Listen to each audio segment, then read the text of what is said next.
जय लहूजी, जय भीम मित्रांनो. मी सुदर्शन.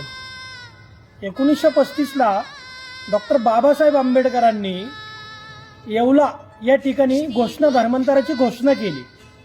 मी हिंदू म्हणून जन्माला आलोय, परंतु हिंदू म्हणून मरणार नाही. त्यानंतर 1956ला नागपूरला दीक्षाभूमीला बाबासाहेबांनी धर्मांतर केलं आणि त्या धर्मांतराची कमिटी बसली.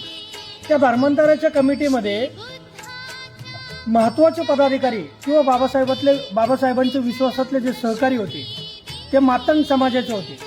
त्यांचं नाव आहे आरजी खंडागळे. आरजी खंडागळे हे बाबासाहेबांचे सहकारी होते. पुढे आरजी खंडागळे यांनी बार्शीमधनं निवडणूक पण लढवली आणि बाबासाहेबांचा जो विचारांचा जो पक्ष आहे रिपब्लिकन पक्ष, त्या पक्षाचे 10 वर्ष ते राष्ट्रीय उपाध्यक्ष पण होते. आणि नंतर पुणे जिल्हा लोकल बोर्डाचे ते म्हणजे नेते पण होते, सभासद पण होते. म्हणजे बाबासाहेबांचे सहकारी मातंग समाजाचे होते हे सांगणं या पाठीमागचा महत्त्वाचा उद्देश आहे. आणि बाबासाहेबांच्या विचारांना प्रेरित होऊन आरजे खंडागळेंनी बाबासाहेबांसोबत धर्मांतर केलेलं आहे.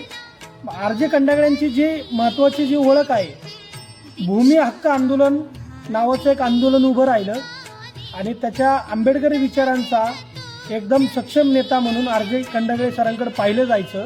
आणि ते त्या भूमी हक्क आंदोलनाचे ते संघटक पण होते. म्हणजे सांगायचा उद्देश असा आहे की आपल्या मातंग समाजाने बाबासाहेबांचं बोट धरून इथल्या आंबेडकरी विचारांचा झेंडा खांद्यावरती घेणं अत्यंत गरजेचं आहे. या व्हिडिओच्या माध्यमातून आरजे खंडागळेंचा रेफरन्स देणं तेवढंच महत्त्वाचं होता.